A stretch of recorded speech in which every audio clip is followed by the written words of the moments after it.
83 beef jerky products shipped to several states, including Pennsylvania, are being recalled. The USDA's Food Safety and Inspection Service says that these products mechanically separated chicken, textured soy flour, corn syrup, and sodium nitrite. All hiding inside beef jerky bags Americans have trusted for decades. But tear open the wrong one. And what you are chewing is a paste of 3 animals held together with soy filler and chemicals your grandmother would never keep in her kitchen.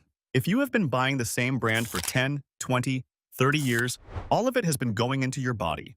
I am counting down 10 to throw out and 9 that earned your trust based on USDA and FSIS records. Starting with the brand that barely qualifies as meat. Number 10. Slim Jim. Slim Jim is not beef jerky. Read that label one more time. The first 3 ingredients are beef, pork, and mechanically separated chicken. That last one is a USDA term for a paste made by forcing animal carcasses through a high-pressure sieve to scrape off whatever tissue is still clinging to the bone.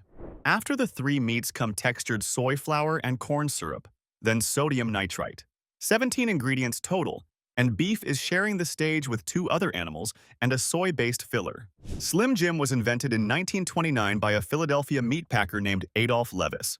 General Mills bought the company in 1967. ConAgra bought it in 1998. Today, it is a roughly $575 million brand, producing around 500 million sticks a year. And the USDA does not even classify it as jerky.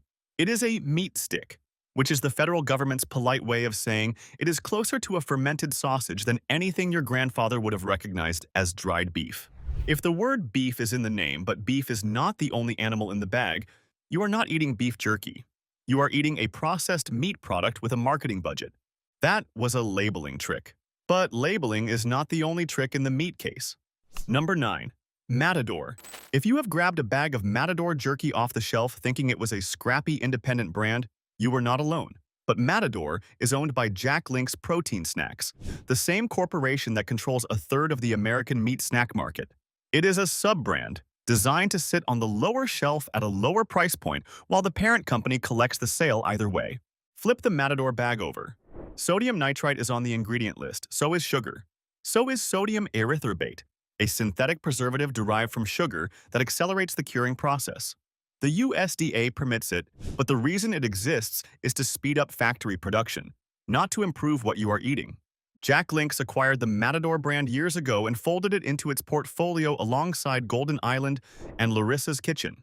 The company now operates in 11 countries with estimated annual revenue around $2 billion. Matador is the budget extension of that empire. Same factory network, same supply chain, same additives, different bag. When a billion-dollar company sells you a product designed to look like the little guy, that tells you something about how they see the customer. So what happens when the biggest name in jerky puts its own label on the bag? Number 8. Jack Link's Original. Jack Link's is the top-selling jerky brand in America. A third of every dollar spent on meat snacks in this country goes to this one family-owned company out of Minong, Wisconsin. And the origin story is genuinely good. In 1985, Jack Link's meatpacking business had just gone bankrupt. He stopped at a convenience store, saw the price of jerky, and realized he could make it himself using ovens from the shuttered plant and his German great-grandfather's recipe from the 1880s. By 2013, the company had crossed $1 billion in revenue. Forbes estimates it is now worth $4 billion. But flip the bag over on the original line. You will find sodium nitrite, sugar, hydrolyzed soy protein, and maltodextrin. The ingredient list is not short. The soy protein acts as a flavor enhancer that mimics the effect of MSG without requiring the MSG label. Maltodextrin is a processed starch used as a filler and binding agent. None of this is illegal. All of it is USDA approved. But when your great-grandfather wrote that recipe in the 1880s, he was not reaching for hydrolyzed soy protein. The heritage is real. The recipe on the shelf today is not the same recipe. If you have been with this channel, you know I like to let you decide for yourself. So hit that subscribe button and leave a like so this reaches more people who deserve to know what they are eating. Number 7. Duke's. Duke's is owned by ConAgra Brands. Same parent company as Slim Jim. Same corporate headquarters in Chicago. Same quarterly earnings call. Different packaging. To be fair, Duke's positions itself above Slim Jim. The smoked shorty sausage line advertises 100% beef seasoned with sea salt and crushed pepper, smoked over hickory hardwood. That particular product actually reads clean, but that is one product in a larger lineup. Other Duke's products include sodium nitrite, sugar, and the same hydrolyzed soy protein that shows up across ConAgra's meat snack portfolio. The problem is not that every Duke's product is bad. The problem is that ConAgra uses the Duke's name to signal premium while the parent company's track record is built on Slim Jim level processing. When you see Duke's on the shelf, you are seeing a brand identity created by the same corporation that puts mechanically separated chicken in its flagship product. The question is whether the premium label reflects what is actually inside or whether it just reflects what they think you are willing to pay more for. A brand that hides its parent company is not lying to you exactly, but it is not being straight with you either. Number 6. Oberto. Oberto has one of the best origin stories in the industry. Constantino Oberto, an Italian immigrant, founded the company in Seattle in 1918. For decades, it was a family business. Your parents might remember the Oh Boy Oberto branding from the 1960s, when Safeway became the first national grocery chain to carry the product in 1967. In 2000, Oberto signed a distribution deal with Frito-Lay, which is a division of PepsiCo. That partnership lasted 9 years before Oberto pulled out due to slow sales and started distributing independently again. Then, in April 2018, the Oberto family sold the entire company to Premium Brands Holdings, a Canadian conglomerate. The family name is still on the bag. The family is no longer behind the counter. Now, to Oberto's credit, their all-natural line avoids sodium nitrite and added MSG. But the brand is no longer the small family operation that earned your trust. It is a line item on a publicly traded conglomerate's balance sheet, manufactured out of Kent, Washington, with ingredient decisions made by people who answer to shareholders in Vancouver. The name on the bag remembers 1918. The company making what is inside that bag does not. That story ended in Kent, Washington. Further down the shelf, another brand never bothered with a family story at all. Number 5. Pacific Gold. Pacific Gold is one of those brands you see near the bottom shelf at gas stations and big box stores, priced to move. It is distributed by Oberto Snacks, which, as we just covered, is now a subsidiary of Premium Brands Holdings. So when you buy Pacific Gold, you are buying the budget extension of a brand that already lost its independence. Check the ingredients on a Pacific Gold original bag. You will find sugar listed early. Sodium nitrite is present. So are natural flavors, which under federal labeling rules can mean almost anything derived from a plant or animal source, processed in any number of ways, and still qualify for that word natural. The FDA allows it. That does not mean it tells you much. Pacific Gold exists to fill a price tier. It is contract manufactured, widely distributed, and designed to compete on cost. The beef itself may be real beef, but when the ingredient list includes sweeteners, synthetic preservatives, and vague flavor additives, the question becomes how much of what you are tasting is actually the meat, and how much is the chemistry around it. That answer sits at a price point. The next question sits at a much bigger one. Number 4. Great Value. Great Value is Walmart's store brand. It appears on everything from canned beans to beef jerky. And when you buy Great Value beef jerky, you are buying a product that was contract manufactured by a third party whose name does not appear anywhere on the packaging. Walmart does not make jerky. Walmart hires someone else to make jerky, puts its own label on it, and sells it for less. The specifications for that jerky are set by Walmart's procurement team, not by a pitmaster or a butcher. The goal is to hit a price point, and when the goal is price, the ingredient list tends to grow. Sodium nitrite appears. Sugar appears. Natural flavors appear. The deeper issue is traceability. When you buy a bag of Old Trapper or Country Archer, you can look up where the company is headquartered, who runs it, and where the beef comes from. When you buy Great Value, you are trusting a supply chain that is deliberately opaque. The manufacturer can change from batch to batch. The sourcing can shift with commodity prices. The only constant is the Walmart logo. If you want to know who made your food, a store brand cannot answer that question. When a private equity firm gets involved, the answer gets even harder to find. Number 3. Cattleman's Cut. Cattleman's Cut is made by Monogram Meat Snacks, which is backed by private equity. The brand name is designed to evoke ranching, cattle country, and the American West. The ownership structure is designed to generate returns for investors. Monogram operates large-scale production facilities and manufactures jerky for multiple brands under contract, including some store brands. Cattleman's Cut is its own flagship. The ingredient list on the original variety includes sugar, sodium nitrite, maltodextrin, and sodium erythorbate.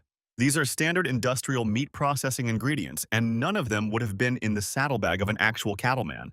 The brand name is doing heavy lifting here. Cattleman's Cut implies heritage, craftsmanship, and a connection to the land. The corporate structure behind it tells a different story, one about volume, margins, and distribution agreements. When a private equity firm names a jerky brand, the name is a marketing asset, not a promise about how the beef was raised or how the jerky was made. There is nothing illegal about any of this, but there is a gap between what the name suggests and what the ownership delivers. Number 2 is just as polished on the outside. Inside the bag, it is a different story. Number 2. Bridgeford. Bridgeford is a publicly traded company founded in 1932 by Hugh H. Bridgeford in San Diego. The company makes frozen bread dough, biscuits, and meat snacks. It trades on the NASDAQ under the ticker BRID. In its 2024 annual report, the snack division accounted for a significant share of revenue. Flip over a bag of Bridgeford original beef jerky. Sodium nitrite is on the list, so is sugar, so is sodium erythorbate. The ingredient count is not outrageous compared to some brands on this list, but the presence of synthetic curing agents means this is industrial jerky wearing a traditional name. Bridgeford has been around for over 90 years, and that longevity deserves respect. But longevity and quality are not the same thing. A company can survive for decades by hitting price points and maintaining distribution relationships, which is exactly what a publicly traded company with shareholders and quarterly targets is built to do. The beef may be real, but the processing follows the playbook of a food manufacturer, not a smokehouse. 90 years is a long time to build trust. Sodium nitrite on the ingredient label asks you to read the fine print anyway. Number 1. Wild Bill's. Wild Bill's has been around since the 1990s and positions itself as an old-fashioned, small-batch brand. The branding is rustic. The bags feature Western typography and frontier imagery. And for certain products in the Wild Bill's lineup, the ingredient list is actually reasonable, but consistency is the problem. Wild Bill's product range is wide, and not every product meets the same standard. Some varieties include sodium nitrite. Some include natural flavors with no further detail. Some are produced at scale in facilities that also manufacture for other brands, which means the small batch positioning is more of a mood than a manufacturing method. The FSIS database shows that jerky production facilities sometimes process products for multiple brand names on the same equipment, under the same roof, during the same production runs. When a brand looks small but operates within a shared manufacturing network, the question of what makes it different from the big names becomes harder to answer. Wild Bill's is not the worst brand on this list, but it represents a category of jerky that trades on aesthetic more than substance. The packaging says frontier. The supply chain says factory. Those are the 10 to leave on the shelf. Now, 9 brands that actually earned the word beef. Number 9. Old Trapper. Old Trapper has been making beef jerky in Portland, Oregon since 1969. It is still privately held, still family-run. And when you flip the bag over on the original old-fashioned variety, the ingredient list is short enough to read in one breath. Beef, water, salt, sugar, garlic, spices, and sodium nitrite. Now, sodium nitrite does appear here, and I want to be honest about that. Old Trapper uses it, but the rest of the list is clean and the company has not been acquired by a conglomerate, has not changed ownership to a private equity firm, and has not buried its identity inside a larger corporate portfolio. The beef is real. The smoking is real hardwood. The company that makes it is the same company that has always made it. Old Trapper also undercuts many premium brands on price, which is part of why it has a loyal following among people who buy jerky regularly rather than occasionally. It sits in that honest middle ground between gas station meat sticks and $15 artisanal pouches. Not perfect, but transparent about what it is. Transparency is one way to earn trust. The next brand earned it by never leaving the smokehouse. Number 8. Tillamook Country Smoker. Tillamook Country Smoker has been operating out of Bay City, Oregon since 1975. Art Crossley started making smoked meats at his family butcher shop, and the company has stayed in the same small coastal town ever since. The old-fashioned beef jerky ingredient list reads like this: beef, brown sugar, beef broth, salt, flavorings, apple cider vinegar, granulated garlic, and cultured celery powder. That last one is worth explaining. Cultured celery powder is a natural source of nitrates, used as an alternative to synthetic sodium nitrite. It serves the same curing function but comes from a vegetable source, which is why Tillamook can label its products all natural under USDA guidelines. The zero sugar line is even cleaner, listing beef, gluten-free soy sauce, beef broth, flavorings, black pepper, vinegar, cultured celery powder, granulated garlic, and salt. No corn syrup, no maltodextrin, no hydrolyzed soy protein. Tillamook Country Smoker is not a tiny operation anymore, but it is still headquartered in a town of fewer than 2,000 people, still uses real hardwood smoking, and still publishes ingredient lists you can read out loud without needing a chemistry degree.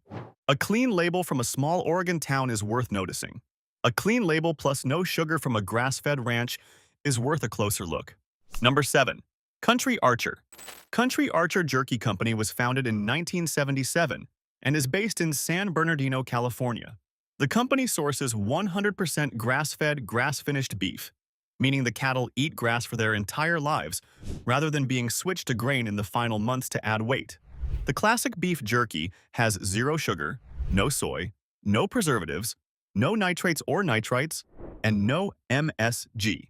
Men's Journal named it the top healthy beef jerky brand in January 2025, citing 70 calories, 12 grams of protein, and just 260 milligrams of sodium per 1 ounce serving. That sodium number is notably lower than most competitors, some of which push past 500 milligrams in the same serving size. Country Archer also holds Whole30 compatibility and is certified keto and gluten-free. But what matters more than certifications is what is not in the bag. When the ingredient list on a beef jerky is shorter than the ingredient list on a candy bar, that tells you the company is spending money on better beef instead of spending money on chemicals to make cheaper beef taste acceptable. Grass-fed, zero sugar, and no preservatives is a strong set of claims. But one brand on this list took that standard and stripped it down even further. Number 6. Brooklyn Biltong. Brooklyn Biltong does not make jerky. It makes biltong, which is an air-dried beef product with roots in South African food traditions going back to the 1600s. The difference is not just terminology. Jerky is typically marinated and cooked or dehydrated at high heat. Biltong is cured with vinegar and spices, then hung in a controlled environment and air-dried slowly, without heat, smoke, or cooking of any kind. The result is a product with a dramatically shorter ingredient list. Brooklyn Biltong's original contains beef, salt, pepper, vinegar, and coriander. 5 ingredients. No nitrates, no nitrites, not even the celery powder workaround that other natural brands use. The curing comes entirely from the vinegar and salt, the same method that preserved meat for centuries before refrigeration existed. Brooklyn Biltong sources grass-fed beef and is Whole30 approved. The company is based in, yes, Brooklyn, and the process is essentially the same one that Dutch settlers used in southern Africa 400 years ago. When your preservation method predates the United States, you have a reasonable claim that the chemicals are optional. What happens when a big corporation buys into the clean ingredient movement? Sometimes the product actually survives. Number 5. Epic Provisions. Epic was founded in 2013 in Austin, Texas by Taylor Collins and Katie Forrest, 2 endurance athletes who wanted meat snacks made from animals raised on pasture. In 2016, General Mills acquired the company for an estimated $100 million. Now, normally, this is where the story goes sideways. Big company buys small brand, ingredients change, quality slides. But as of 2025, Epic's beef jerky still lists grass-fed beef as the primary ingredient. The venison sea salt and pepper bar, the beef apple bacon bar, and the traditional beef jerky products maintain short ingredient lists with no synthetic nitrites, no MSG, and no added hormones. The company also runs a Whole30 approved line. General Mills, to its credit, appears to have treated Epic the way Unilever initially treated Ben & Jerry's, keeping the founders involved and the sourcing standards intact. Whether that holds over the long term is a fair question. Corporate parents do not always stay hands-off. But today, the product on the shelf reflects what Collins and Forrest built. A corporate buyout that did not gut the product is worth noting. The brands ahead on this list never needed a buyer in the first place. Number 4. Think Jerky. Think Jerky was founded by Ricky Hirsch after he spent years searching for beef jerky that was not loaded with sugar and salt. The company sources 100% grass-fed, pasture-raised beef and uses no preservatives, no hormones, and no nitrites of any kind, not even the celery powder variety. The ingredient profile is one of the cleanest in the commercial jerky space. A 1-ounce serving of the classic beef runs 70 calories, 1 gram of fat, 260 milligrams of sodium, 6 grams of sugar from the marinade, and 12 grams of protein. The sugar is not ideal for zero-sugar purists, but it comes from recognizable sources in the marinade rather than from corn syrup or dextrose added as a processing aid. What separates Think Jerky is the philosophy. The company was built specifically as a reaction to the industrial jerky market, not as a line extension from a snack conglomerate or a private equity roll-up. The name itself is a statement. Think about what you are eating. Read the label. Decide for yourself. That philosophy earned the brand shelf space at Whole Foods, Sprouts, and natural grocery chains. It also earned a loyal audience that reads ingredient lists before reaching for their wallet. Reading labels is a habit. What follows was built for people who already have it. Number 3. Chomps. Chomps was founded in 2012 by Pete Maldonado and Rashid Ali, 2 fitness enthusiasts who could not find a meat stick that met their standards. The company makes beef sticks, not traditional flat jerky, but the product and the category overlap enough that it belongs on this list. The original beef stick ingredients are grass-fed beef, water, sea salt, encapsulated citric acid, celery juice, cherry powder, garlic, black pepper, and coriander. 0 sugar, 0 soy, 0 gluten, 0 MSG, 0 dairy, and 0 fillers of any kind. The beef is 100% grass-fed and grass-finished, sourced from cattle raised without antibiotics or added hormones. Chomps holds Whole30 approved certified paleo and keto certified designations. Each stick contains 10 grams of protein and 0 grams of sugar. The company has grown into one of the fastest moving brands in the natural meat snack space, available at Target, Costco, Trader Joe's, and Whole Foods. What makes Chomps stand out is not just what it puts in. It is what it refuses to. When the ingredient list fits on a business card, the product is doing the talking, not the marketing department. A clean stick is one thing. A family that has been doing this since your parents were young is another. Number 2. People's Choice Beef Jerky. People's Choice Beef Jerky has been operating out of Los Angeles since 1929. That makes it one of the oldest continuously operating beef jerky companies in the United States. The Bianchetti family has run the business for 4 generations, and the jerky is still made in small batches at their facility in downtown LA. The old-fashioned original uses a simple ingredient list: beef, soy sauce, water, sugar, garlic powder, onion powder, and black pepper. No sodium nitrite, no maltodextrin, no hydrolyzed anything. The beef is USDA inspected whole muscle cuts, sliced and marinated by hand, then slow smoked. People's Choice does not have the marketing budget of Jack Link's or the retail footprint of Chomps. It does not hold a shelf at every Target in the country. But it has something most brands on this list do not have, which is an unbroken line of family ownership going back almost 100 years, through the Great Depression, through World War II, through every era of food industrialization that transformed the rest of the market. When a family has been making the same product in the same city for nearly a century, the ingredient list is not a strategy. It is a conviction, nearly a century of family tradition, all in one city. But the brand at number 1 replaced every conventional ingredient with something most jerky companies have never tried. Number 1. New Primal. New Primal was founded in 2012 by Jason Burke in Charleston, South Carolina. Burke started the company after struggling to find meat snacks made with ingredients he could actually pronounce. The classic beef jerky is made from 100% grass-fed beef, with an ingredient list that includes coconut aminos instead of soy sauce, raw honey, apple cider vinegar, onion, garlic, ginger, black pepper, and sea salt. 0 soy, 0 gluten, 0 dairy, 0 sodium nitrite, 0 MSG, and no added hormones or antibiotics in the cattle. The beef is grass-fed and grass-finished, and the company is transparent about its sourcing. The coconut aminos are worth noting because they replace soy sauce, which eliminates the soy allergen entirely and removes one of the most common vehicles for hidden sodium and MSG in the jerky industry. New Primal also makes sugar-free varieties and a line of Whole30 approved meat sticks. The brand is available at Whole Foods, Sprouts, Thrive Market, and online. When every ingredient on the label exists in your grandmother's kitchen, and the beef spent its life on grass instead of a feedlot, that is not marketing. That is the product doing exactly what beef jerky was always supposed to do. Dried beef, real seasoning, and nothing to hide. 19 brands, 10 to leave on the shelf, 9 that put the beef first and the ingredient list second. Flip the bag over before you buy. If the list is longer than this sentence, your grandmother would put it back. Next time, I'm investigating canned chicken. You might want to check your pantry before that one drops.